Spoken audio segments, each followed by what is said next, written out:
起来，嘿嘿，大家看一下啊，秋实妈妈，这是秋实妈妈，我们俩通话，看好，看好，看好，看好，看好。小东啊，我理解的疫情隔离不应该把手机给人关了，但是现在手机是没法接。好了，我现在开始啊，这是秋实的母亲。今天第一个我要报道，我不能全部的给大家发录音。在近几个小时左右，青岛什么城港的什么黄城的派出所，还有国保的人，到了秋实父亲的工作单位，到了秋实的父亲的工作单位，谢谢资助的，谢谢资助的。其实现在他妈的我们大家都不说了，别说要不要钱了，我接着说。到了秋实父亲工作单位，询问他们家的所有状况，检查，同时通知秋实父亲及母亲，秋实已经被控制，美其名曰隔离。当然你放心啊，今天全说，你们别着急，别全说今天一堆事儿呢。隔离，那么秋实母亲马上就问在哪里隔离，怎么被隔离的，怎么被抓的，对方一律否认。东哥全知道，待会儿就说啊，别着急。怎么隔离的，对方都不说，只是说通知你们，按照法律的规定，我们来通知你们。通知。那么秋实母亲说，那秋实为什么手机打不了？因为所有隔离的是不可能把手机还是失联状态，现在是关机了。昨天一直都是通，但是他不接，今天就是关机。我一段一段的啊。那么手机已经是被关机了，就意味着秋实的手机是被强制没收，是被强制没收。今天我就豁出去了，因为我回去也会强制，所以我回去你们放心，我他妈的干干净净的回去。也被秋实的手机被强制没收，联系不上。那么正式通知，什么理由是强制隔离？因为秋实去过很多医院，到过很多地方，担心感染，所以被强制隔离。他母亲通知我的。那么我说您进一步的要跟我说很多事情。那么母亲的原话是：我没什么说的了，只是把事情迅速清楚就可以了。好好说，别急，希望你能帮到秋实。我告诉秋实的母亲，第一我会帮，第二我也在帮自己。大家必须要互帮互助，如果互相没有帮助，不能真实的情况发出去，我们都选择沉默，最后死的都是我们。我没开玩笑。很多人说我只是一个警察，我只是负责上面的命令抓个人。网络说，哎，我只是一个监督的，负责你们谁说错话我递上去。啊，这些人都这样，我们都是一个底下干的人事儿，干的事儿，我们都是上面通知我们怎么干，我们是拉家带口，没办法，我们也没啥错啊，我们就听喝。但是我要告诉你们的是，正因为有你们这样的人，才能一错再错。如果到你们这儿，你们有质疑，你们拒绝，都这样的话，一切都会迎刃而解。但是我也理解你们，工作，挣钱，养家，这是一个循环，我不多说。今天我继续，这是秋实母亲跟我聊天记录。好，下面也是到了最关键的时候，秋实的第一联系人。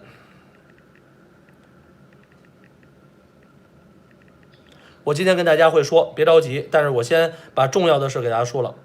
第一留下人，我们的通话记录全有。那么，首先，秋实住在丰江大厦 A 座汉口火车站附近。那么，当秋实失联之后，第一组人马上去这个地方去找秋实，是今天的视频。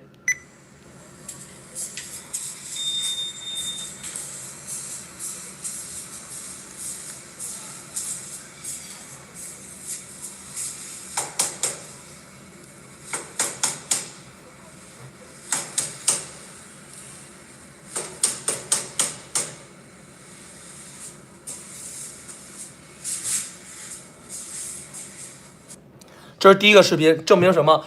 证明秋实已经不在他的住处。我再说一遍，我为什么说徐晓东你已经把秋实给暴露了，他的住址给暴露了？我没暴露，秋实已经被带走了，这个住址已经作废了。但是我为什么要报道出来？就告诉大家查一下，秋实到底是不是大外宣，是不是国家派去的？这个住址，秋实住在江丰大厦 A 座，在汉口火车站附近，他的门牌号是九层90几啊，我他妈还没怎么看呢。好，下一个视频，这是这个大厦进门。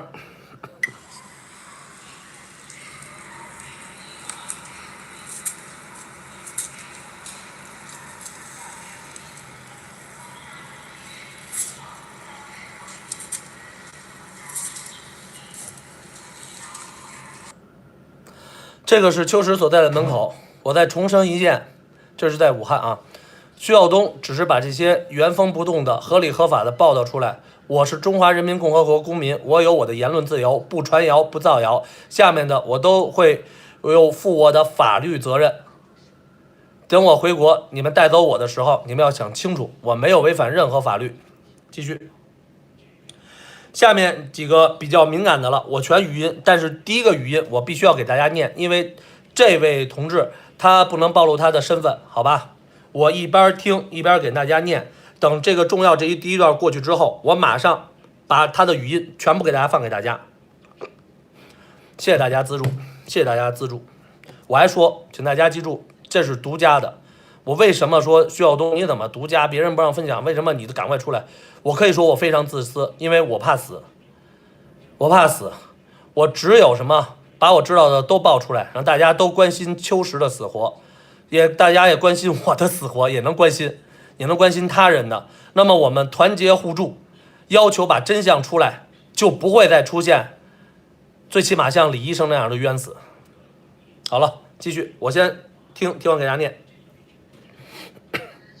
小东好，我是某某某某某某某某某某某，也是他去武汉的紧急联系人。除了他妈以外，就是我了。一天3到4次都可以给他打电话，因为我就说你要是联系到6小时之上，我可要发动网友要找你。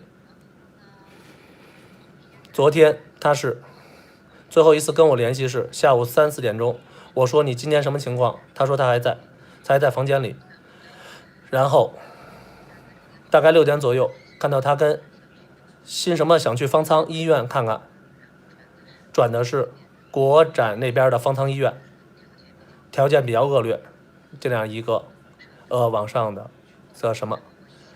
我一想他要去方舱，那我就晚些时候再联系，等他1、2个小时，先在那边去现场采访。好了，这第一段说完了。他说他是干嘛的，我不能播，下面就可以播了。我再说一遍啊，这个是第一手最关键的语音，没有任何人有。我徐晓东爆出来原因就是什么？我为了自保，我支持秋实，我跟他一起，我回去我也会带走，但是我要爆出来我是怎么被带走的。好，我没有以讹传讹，我没有造谣。然后昨天晚上大概是7点半以后给他打电话，就是无人接听的状态，电话通了，一直无人接听。给大家仔细听。但是之前的时候，他一直是，如果他在外边，他会摁了以后，方便的时候就回给我，有事儿，不便接，就绝对不会这么一遍一遍打电话不接，然后同样也是不接他妈电话。到凌晨1点的时候，我们就觉得肯定是这不是秋实的爱人，不是秋实没爱人，连女朋友都没有。录了一个短视频，开始从网上就开始发动找他。然后我刚发您的这2个视频呢，是他在武汉这边的暂住址，算是一个小的青旅吧。你看是一个大厦里边，不用什么处理不处理，实打实的来呗。是902这个门，我们都没犯法。好了，这是第2个，今天一堆呢。刚才我看网上说了，陈秋实终于被抓了，恭喜陈秋实跑路了。我说了，今天我的直播，雪哥，你什么人都不踢，什么人都别踢，我就让大家看看这帮傻逼的嘴脸，有多少人在骂秋实。好，你们随便骂，随便的阴，我就纳了闷了。秋实为了大家连命都不要了去武汉，受着他妈的病毒的折磨，还他妈被警方带走，你们居然高兴，真好。海外假民运的你们真好。卡利西，你高兴了吧？为什么？因为你终于知道秋实是大外宣了，因为我党为了保护秋实给拘起来了，是不是？你会这么说吧？还有什么草根小逼，还有那个网络傻逼，那叫什么？那蒙面二逼，大家都看见了吗？继续啊，今儿全爆出来，我不会用任何语音处理，因为我也不会喝出去了啊。这个是他的第一紧急联系人。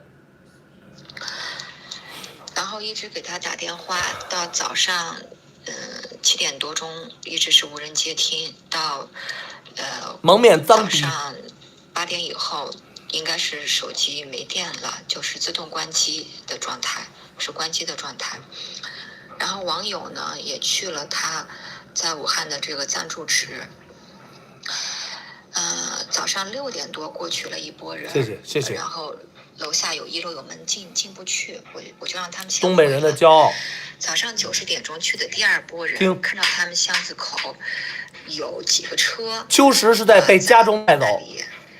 然后他们也没敢下车。我说错了，在医院附近被带走，是都不允许上路的嘛。回到家取的东西。您的这个视频呢，是中午又去了一个网友，然后找到了他住的这个江丰大厦902。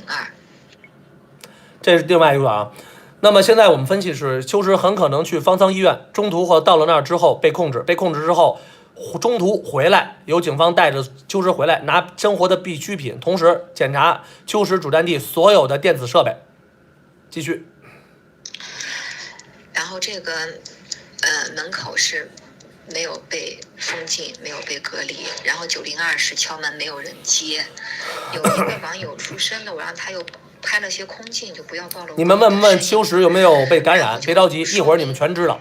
国宝给秋实妈妈说的，是因为社区疫情需要被隔离是假话，因为他肯定不是在他的住所地被隔离的。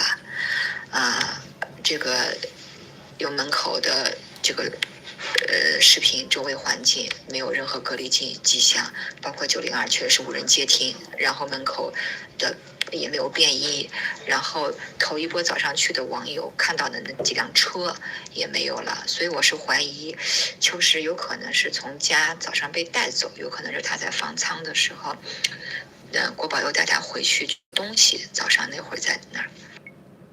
下面，也就是说跟大家说一声，国宝带走的原因是因为整个小区都被隔离了，所以秋实也被隔离。但是秋实的紧急联系人拜托武汉的朋友们去902房间还有江丰大厦去查，对不起，没有任何隔离的迹象，也就是说有些部门在撒了谎。我负责的说，这个如果你们把我抓了，我也跟你们杠到底。所以您问的这个关键点，没有人知道，就是他到底是被人发了推要去那个方舱医院，然后被定位堵到他门被带走的，还是他去了方舱医院被带走的，还是出了门被带走的？这个带走的时间地点我们没有任何人知道。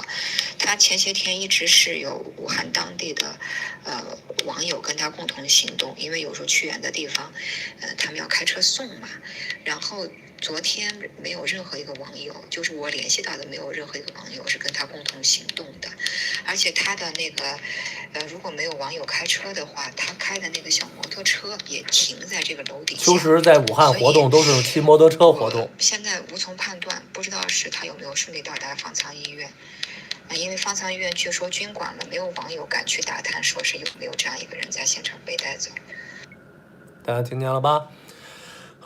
还是那句话，我今天不踢任何人，我也不让我的管理员踢任何人。你们看这帮海外假民运的丑恶嘴脸，秋实都被带走了，他们高兴，他们说活该，说怎么还没死？你们看看这些留言，好多，但是大部分都是有良知的网友们，所以你们要知道，我跟秋实没有任何组织、任何门派，但是正因为这样，某些民运组织眼红、羡慕、嫉妒、恨，说秋实为什么几天就从3万变成了40万，全中国10几亿人口没有这样的人，包括什么江峰啊、文章这些的，都不可能有秋实这么大的号召量。羡慕嫉妒恨，活逼该，我们就这样。操你妈卡利西，傻逼！你呀，卡利西不道歉，我徐晓东天天骂你。我再说一遍，别人误会我们，包括小黑啊什么的误会我们，那些也不错的网络的一些写手啊或者自媒体，我徐晓东都能原谅。但卡利西啊，你们这帮他妈的草根小逼不可能原谅。为什么？因为你们是有组织，你们知道我们真实的，你们害我们，害的人必须弄死你们，臭傻逼！我操你妈！来继续听。就是如果大家看一下，这是秋实骑的小摩托。我终于才知道了秋实在武汉怎么移动的。电动啊，应该是电动啊，应该是电动。这是他所在的地方，大家看好。继续，合着秋实是骑这辆车移动的。就是如果没有网友协助开车送他的话，他平时骑的网友借给他的这个小摩托车还是停在住处附近的，还停在住处附近。继续。我从昨晚到现在没睡觉，脑子有点混乱。您有什么想问的这些问题，您可以随时问我。晚上8点之前，然后我想特别给您强调的一点就是，谢了资助的身体状况在失联前特别好，特别好。因为你看他做2次长时间的直播，从来没有说咳嗽啊干什么，没有任何不良反应。他唯有一天是不舒服，是因为在外面戴一次性口罩5、6个小时，憋得慌上不来气儿。然后第2天他在家里边，休整了1天，就马上就觉得啊没有任何不适。然后我在每天跟他通电话的时候都 FaceTime 跟他视频，然后看着他量体温，体温也从来就是没有超过36度6，都是正常的，36度4啊，这样就是强调他被隔离前身体的正常。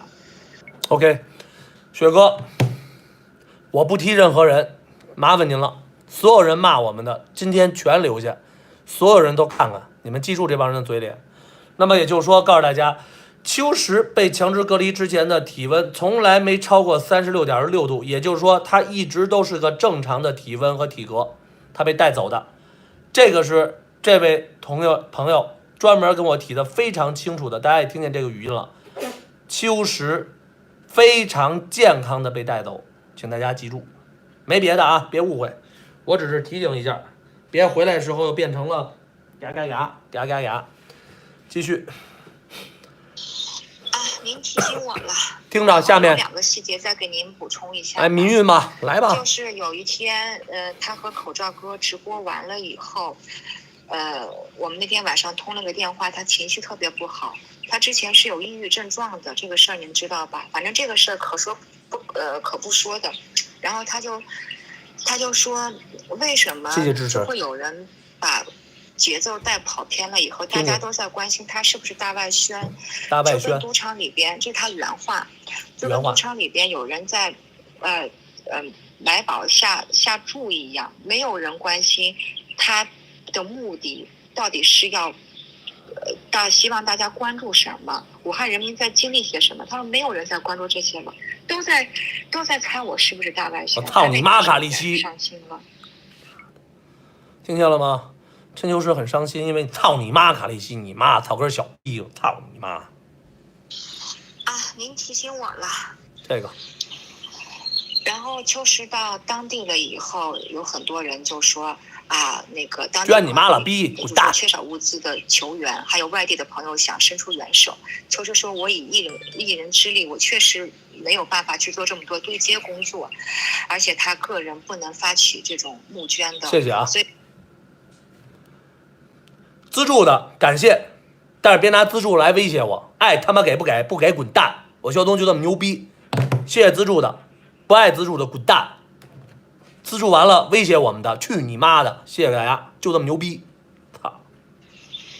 所以他拉了一个群，就叫武汉的这个物资救援群，然后到后来已经是将近500人的大群，然后有很多本地外地的网友互通有无，关于物资对接这一块。结果没有想到呢，我在昨天发起，就是大家转发寻找秋实，尤其是武汉当地人出来的时候，然后就有人跳出来说，我们在给李文亮医生在排队，就1、2、3、4、5往下排数字，在表达我们的哀悼。你要找秋实，你自己来武汉找吧。我当时就眼泪就下来了。秋实为了谁去的武汉？就为了你们武汉人去的武汉。然后我说群里开始排队的时候，我前3位我就排队哀悼李文亮了。但是逝者已逝，我们能不能让活人能够健康的出来？我操，我都不发表评论。包括有些群去转发寻找秋实的信息的时候，就有人跳脚出来说不用找，安全着呢，他是被保护起来的，都是一家人。经常有这些冒这些话的，我就觉得这句话下面的这句话是我说的，也是我以前给秋实说的。有些人真的不值得你去救，不值得你去唤醒。补充就这些吧。东哥，您就正常的发挥，您的情绪在那儿，这些您肯定能贯穿下来，毕竟都是您想真正说的一些话，咱也不用就说要提前背台本。希望您今天晚上直播顺利。我他妈有什么事随时保持联系。我他妈从来就没有他妈背过台词，知道吧？全是真情流露，要不然有这么多人骂我吗？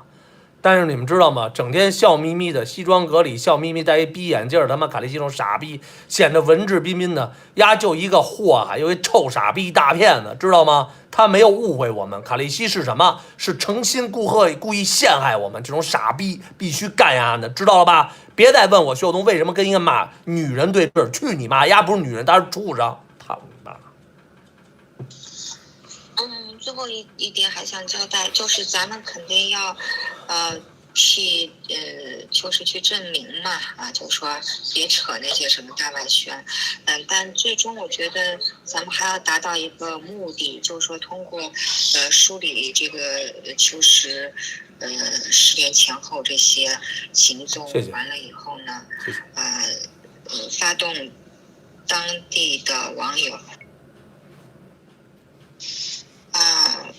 然后现在不正好有那个监察委进驻嘛，当然是冲着那个李文亮医生去的，但我们能不能通过向监察委反映啊？然后他们还想着走监察委反映，当地的相信我党公安派出所，相信我党啊，寻求这个被隔离的具体信息啊，甚至打一些什么市场热线，是不是？反正呼吁大家八仙过海，然后去进一步去锁定他被隔离的实际的这个位置啊什么现状啊，因为毕竟他本人我们现在是联系不上嘛。你说如果是疫情隔离的话，那肯定谁会没收手机啊，对吧？那个方斌都没被没收手机呢。